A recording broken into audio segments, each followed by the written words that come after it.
Okay, welcome po muli dito sa ating munting YouTube channel at ito ang inyong Pinoy Firearms Instructor na Gunsmith din naman. At bago tayo magpatuloy, gusto ko lang munang basahin ang ating content ngayon mula sa katanungan ni Amelito Quitorio. Ang sabi ni Amelito Quitorio ay, ano ang magandang 1911 Colt 45? Sa new model or old model? Ayan, maganda rin katanungan yan para timbangin natin. Okay, bago natin yan sagutin kung anong maganda sa Colt 45, yung new model ba o yung old model. Okay, so bago natin yan sagutin ay pasasalamatan ko lang muna kayo dahil tayo umabot na sa 46,000 mahigit na mga subscribers dahil yan sa inyong pagla-like at pag-share ng ating mga videos. At maraming salamat din do sa mga hindi nag-i-skip ng ads dahil kayo ay nakakatulong sa ating revenues na yan ay tinutulong natin sa ating mga beneficiaries. 6 na estudyante na ating tinutulungan na anak ng mga single parent. Ginawa ko talaga ang ating YouTube channel para dyan sa ating mga beneficiaries dahil dati na akong tumutulong sa mga bata na hirap sa pag-aaral, nahirapan sila. Kaya ako'y gumawa ng YouTube channel para madagdagan sila. At ngayon sila ay 6 na. Sana madagdagan pa ito. At maraming salamat do sa mga hindi nag-i-skip ng ads. At lalo tigit maraming salamat do sa nagpapadala dito sa ating GCash number. Huwag po ninyong tawagan yan. Nagre-reklamo yung aking anak. Wala po kaming pinagbibiling baril na ano pa man. Tumawag po kayo dyan o mag-message kayo kung kayo ay may itutulong sa ating mga beneficiaries para kayo ay ma-recognize. Katulad ni Aljon Dating. Maraming salamat muli. Sir Aljon Dating sa muli mong pagtulong sa ating mga beneficiaries. Gayon din kay Jumbet, sino to? Kay Jubet Francisco ng Teresa Rizal. Okay, at lalo tigit maraming salamat kay Noli Pisa America. Sir, maraming salamat sa iyong sa mga tulong mo na pinadadala mo sa ating premier videos. Malaking tulong mo sa ating mga beneficiaries. At sana marami pa tumulad sa inyo para lumaki pa ang ating pagtulong. Madagdagan pa sila. At Panginoon ang bahalang gumanti sa inyong mga kabutihan. Okay, so ano ba talaga ang magandang Colt 1911 45? New model or old model? So pareho namang maganda yan. Okay, pareho yan. Nagkakatalo lamang yan dun sa kung ano ang kung ikaw ba ay shooter, ikaw ba ay sa sports, o ikaw ay sa parte ng kolektor, o ikaw ay yung o kung ikaw ay doon sa gusto mo lamang magkabaril. Okay. Pero kung sa aking obserbasyon, kung ikukumpara natin yan, pagdating sa accuracy at sa safety, ay mas maganda mas nakakalamang ang mga new models. Dahil kamukha nung mga Series 80, meron na yung mga bukod doon sa safety grip, thumb safety, nilagyan pa nila yung firing pin, safety block, na kung sakaling may chamber load yung iyong 45, yung iyong baril, at mahulog, tumama yung hammer, ay hindi basta-basta puputok dahil nakablock yung kanyang firing pin at hindi magpo-forward kahit tamaan ng hammer kung hindi ka nakahawak sa grip at hindi ka naka trigger finger in. Okay, so yan ang mga features. Dati, yung mga old model, ang safe lamang yan ay safety grip at thumb safety. Pag yan ay may chamber load at nahulog, posibleng pumutok pag tumama yung hammer. Pag tumama yung hammer sa matigas na bagay. So yun dun lang siya nagkakatalo. At yung mga modern ay mas accurate sa aking na rin pag-aaral at sa aking pag-experience, mas accurate. Pero pagdating naman sa sa mga kolektor. Yan, mga kolektor. Nagkakatalo naman tayo diyan dahil nagkakaano naman yan doon sa historical historical at saka yan yung mga tinatawag natin na authentic yan. At saka yan yung original design yan ang talagang original na design ni Moses John Browning. Walang binago diyan. Kaya yan ay gustong-gusto naman ng mga kolektor. At kung sa price ay mas may kamahalan yan kaysa do sa mga bago, lalo na kung yung mga lumaan pa na may history. Kasi tinitingnan din niya kung history. Kung halimbawa, ginamit yan ni Douglas MacArthur, yung baril na yan, napatunayan mo na yung serial number na yan ay kay Douglas MacArthur, ay baka milyon ang halaga niyan. O kung yung baril na yan ay ginamit pa nung First World War, o yung mga, panoorin ninyo yung mga video ko ng mga unas tungkol sa nakalimutan ko na yung mga diyan. Yung mga, ang number ay mga nag-umpisa sa 1, 00 ganyan, at yung mga nag-umpisa sa 11 na number ay mahal yan dahil may history na yan. So yan, at ang kagandahan sa mga yan ay battle tested, o yung mga ginamit na sa Second World War, mga battle tested yan. So masasabi ko na matibay yan, kasi hindi ko naman sinasabing hindi matibay yung yung mga bagong 1911 ngayon, kasi nga kaya hindi ko masabing ang dami na nagawa. Okay, so kung cult lang ang pag-uusapan natin, matibay din yan. Parehong matibay yan. Pero yung mga bago na iba ang cult na gumawa, ay hindi ko masabing matibay yun. Pero kung cult lang ang pag-uusapan natin, sa tibay, parehong matibay yan. Yun nga lang, mas in-improve nila yung mga bago ngayon. Kamukha lumabas na yung series 80s, 90s na ganyan, ay mas, ang tingin ko dyan ay mas accurate na. Pero kung ang titingnan naman natin ay reliable, ay kung titingnan natin ang history, yung first na gawa ni Moses John Browning noong 1910 na kanilang tinisting yung 1911 ay mantake mong 6,000 rounds. 2 araw nilang tinitesting. Pag mainit ay inilulubog nila sa tubig para dire-diretso ang ni isang malfunction ay hindi nagka-malfunction. At yung Savage ay mayroon 37 na malfunction, pinagkumpara nila, kaya ibinigay nila, kaya yan ay inadapt ng US Army at ginamit ng mga military sa Amerika. So kaya yan ang history ng kaya masasabi kong mas reliable yung lumang mga 1911. At yung mga bagong cult na 1911 ngayon, kuminsan kinakailangan pa ng counting tuning, kinakailangan pa ng counting fitting, o yun ang pero yung mga battle tested na ay wala na, maliban lamang kung yung mga kinutingting na, kung original pa yan, walang pinalitan dyan, masasabi ko na yan ay reliable talaga 100%. Kasi battle tested na nga. Tingnan naman natin yung pros and cons. So pagdating sa pros and cons, ang babasahin ko na yung mga kasi pagka ako ang nagsabi ng mga pros and cons, mayroong hindi naniniwala. Kamukha ni Romulo Watiwat. Yung paliwanag ko daw ay walang kwenta, Romulo Watiwat. Tinignan ko yung YouTube channel mo, wala ka pala naman subscribers. Bakit hindi ka doon magpaliwanag? Dahil ang sabi mo ay walang kwenta yung paliwanag ko.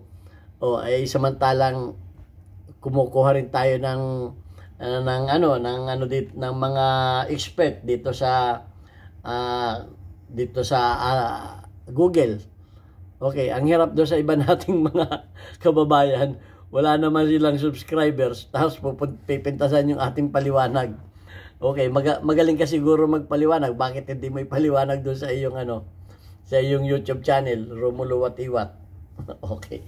So yan, tingnan natin yung pros and cons. Okay, ang magsasabi na ng pros and cons, although ayaw kong manggaling sa akin, dahil nga may makagaya ni Romulo Watiwat na tayo ay pinipintasan. Sige. Ito na, pintasan mo na itong ano, galing sa Googles. Ang sabi sa New Colt, ang pros, ang pros. Improve features. Ayan yung sinabi ko na rin kanina. In-improve na nila yung mga features. Modern 1911s are often built with components that offer higher accuracy and smoother performance than the original designs. Okay, yung mga bago ay yun nga, may higher accuracy, yung performance ay mas smoother ang performance kisa doon sa mga lumang design. At marami nang naging variety. Meron ng models na different calibers na, nagkameron na ng configuration, nagkameron na ng Delta Elite, may 10mm, at marami nang naging various talaga. Okay, so sa mga dinepende na rin sa mga pangangailangan ng mga ng mga kumbaga ng mga user. Okay, ang cons naman, yung machining ay flaws. Despite improvements, some users observe common internal machining imperfection. Yan ang sinasabi ko. Mas perfect pa rin yung mga old. Kasi dito sa mga mayroon ng imperfection sa mga new Colt 1911 that have been presented nag-umpisa noong 1960s. Okay. Umpisa noong 1960s, nagkameron na yan ng imperfection na ang paggagawa na, kasi nga yung Colt ay nagpalipat-lipat na ng yung original na Colt ay nabili. Okay? So nagkameron na yan. At ang sabi ay not always perfect. While very good. Hindi laging perfecto, pero very good pa rin. Ang sabi dito, they are not considered perfection and may require tuning for optional result according to users. O sang-ayon na yan sa mga users. Yun yung sinabi ko kanina na kinakailangan na ng kaunting tuning. Kung parang sa gitara medyo sumintinado na. Okay, yan ang sabi ng mga hindi na galing sa akin yan although yan din ang paniniwala ko, nagkatugma lang na yan din ang yung mga ibang mga users nang nagsabi niyan. Okay, yun namang mga original. Tingnan naman natin yung mga original. Ito yung sinasabi ko, yung historical authenticity. Authentic yan talaga ng history. These are the original design. Ayan, yung sinabi ko na rin kanina pala ito. John Browning represent classic piece of firearms history. Ito na yung authentic ni John Moses Browning. Ito na. Ito na rin yung sinabi ko kanina, simpler construction. Napakasimple talaga nung old model. Okay, old model. Feature simpler controls, simpler controls and design, including a small sight and a short tongue with a flat mainspring housing without checkering. So, sa tingin ko kaya maliit yung front sight niyan dahil sa pag-holster, dahil naka-holster yan sa mga sundalo ay ngayon yung mga pinalaki na yung mga sight, iba naman ang design ng mga holster ngayon, yung mga bikini type na, yung mga na lang, yung frame na lang. So yun naman ang naging naman, binago naman nila yung Kaya simple yung sight, napakasimple din ng nung mainspring housing, walang chickering. Yun ang mga ano niyan. Yun ang mga, sa madalit salita, kumbaga sa babaeng Pilipina, napakasimple. Okay. At yun ang original talaga niyan. So, yan. Ang cons ay they lack modern enhancement. Yun. Kulang na sila sa modern enhancement. Kasi nga, yung technology ay nagbabago. Such as safety. Yung sinabi ko na rin kanina. Pare-pareho din pala. Safety mechanism later found on later model, and their accuracy may not match modern sporting version. Okay, kaya nga, panggira ito. Yun namang modern ay pang-sport. Yun ang ano niyan. Iba yung panggira, iba yung pang-sport. Okay, so yung mga modern pang-sport, ito naman, panggira naman ito. Kumbaga, pambarugan. Ang tawag ko dito, pambarugan. Okay, so yan. Pagdating naman sa reliability, ay some sources suggest that while the original 1911 was reliable, modern version are sometimes less reliable than the original forefather. Okay. So, kung yung alin ang mas reliable, mas reliable pa din yung old kaysa sa new.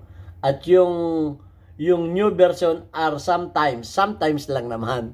Hindi naman tawag, sometimes less reliable. So, para sa akin, ay mas gusto ko yung old, pambarugan. Pambarugan ang gusto ko. Okay. Kumbaga, ang sabi ng matatanda, sinubok na ng panahon. Okay. So, hindi ko naman sinasabi na masama yung ay pagdating naman sa accuracy, sabi naman, talagang maganda sa accuracy yung pang-sports nga. So, hindi magkakaiba, depende yan sa gusto ng tao. Pero yung iba naman, ang gusto lamang ay magkameron sila ng firearms, pang home defense, ay gusto nila yung ginamit sa gira. Kung mga may history na. Okay, ang key difference nito ay difference to consider. Design and features. Older models are the direct product of John Browning original design, while new models incorporate technological advancement. Yon. Yung technology advancement na yung new model. Yun namang ay talagang original ni John Browning. So, yan ang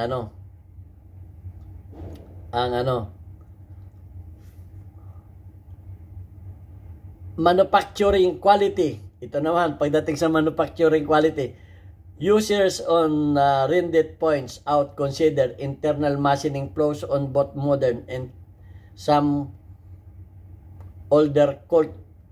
Kumbaga, halos pareho lang ang sinasabi nito. Machining flows on both. Pareho. May machining flow sila. Both modern and some older Colt.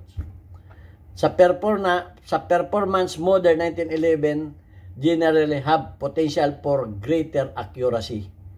Okay. Yun nga lang kalamangan. Greater accuracy. Ang modern. Okay, ang conclusion ng ating mga expert, if you're looking for a piece of history, an older 1911 is greater choice. Yan, kung naghahanap kayo nung piece of history, yan, yung older model ang hinanap nyo is greater choice. If you prioritize potential accuracy and reliability, to fine-tune modern firearms, a new Colt 1911 or another modern platform like those from Dan Wilson and Springfield Armory is better option. So yan, kung pang-sports ang hilig ninyo, ay modern ang yun ninyo. Mas maganda, merong kayong modern at merong old. So matotal kasi parehong maganda yan. Ako, ay hanap ako nung talagang kalumaan ng may history.